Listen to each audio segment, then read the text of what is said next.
I have a great deal of sympathy for anybody that's a victim of terrorism, and I feel terribly strongly that if the terrorists can win in one place, they will be emboldened and will attack us every place. As you know, in New York City, we were attacked by Al-Qaeda twice.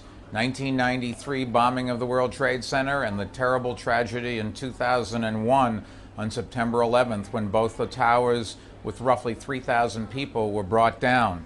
We have to make sure that terrorists every place understand we're united to stop them from attacking innocent people and killing them.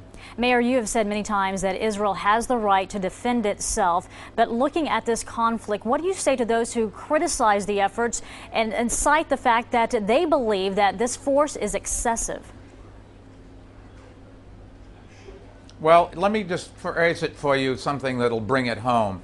If you're in your apartment and some emotionally disturbed person is banging on the door screaming, "I'm going to come through this door and kill you," do you want us to respond with one police officer, which is proportional, or with all the resources at our command?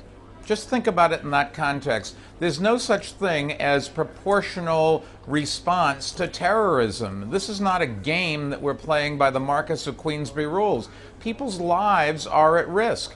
And the fact of the matter is, since the Israelis pulled out of Gaza in 2005, Hamas, rather than trying to build up Gaza, has tried to destroy Israel for their own political purposes. Hamas is a wholly owned subsidiary of Iran, and they're trying to every day kill innocent civilians in the streets by sending rockets randomly overhead, just trying to kill as many people who happen to be in the way. You say people's lives are at risk, but aren't the people of Gaza, their lives, those Palestinians, at risk, caught in the middle of this conflict?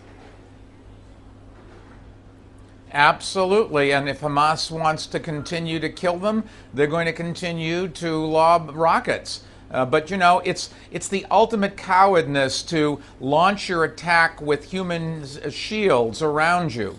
It's one of the oldest sick things that terrorists do. They take civilians, they surround themselves with the civilians, and then they reach over their heads to attack you. And if you defend yourself by attacking back, the civilians get in the way, and they say, "Oh, look, you're killing civilians." Keep in mind, there's no question what's happening here. Hamas keeps sending rockets over. They've been doing it. Israel just started their response a few days ago. Hamas has been doing this since 2005. I don't know how many days in a row you need to prove that it's one side starting all this. Finally, the other side responds, and then you're going to say, "Oh, I don't know.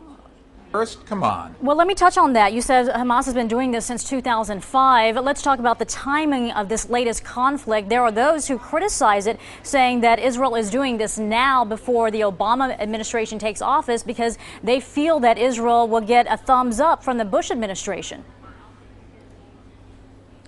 Wait a second. I think maybe you should, before you go saying things like that, check the facts. If you go and look, the number of rockets sent out of Gaza into Israel fell down to single digits per day during the ceasefire. Hamas broke the ceasefire 2 or 3 months ago, and it's now 800 or 900 a day.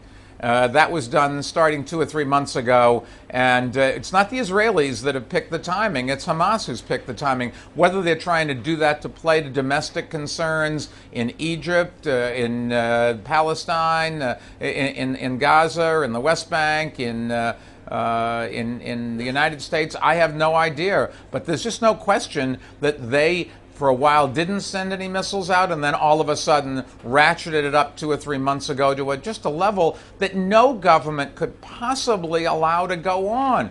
Governments have a responsibility to protect their citizens. Do you really want something less? I don't. And I can tell you, in New York City, we would not do anything but use all our resources to keep you safe. And in America, we'd use all our resources to keep you safe. We wouldn't get involved in these ridiculous things like proportionalism. Proportionalism is for theoreticians. The real world is governments have a responsibility to protect their citizens with everything that they have. So how do you find an answer to this? Where do you find the source of lasting peace in that region? I know you're speaking with the Israeli Prime Minister a little bit later. What are some of the things that are on the table, some possible solutions? Look, I am not this. I don't work for the State Department or for the military, for America or for Israel. And it's up to them to find a peaceful solution. But the first ways you do it is you stop going and lobbing rockets and killing innocent people. Then you sit down. And, we're going to have a new Secretary of State coming in and a new president coming in. Maybe that's a good opportunity to get a fresh look at the dialogue, get people to think outside the box.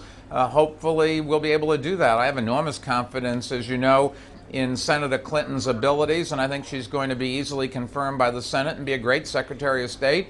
We all have an enormous hope that President Obama, an expectation, in fact, that he will be a president for change and that he will be a great president.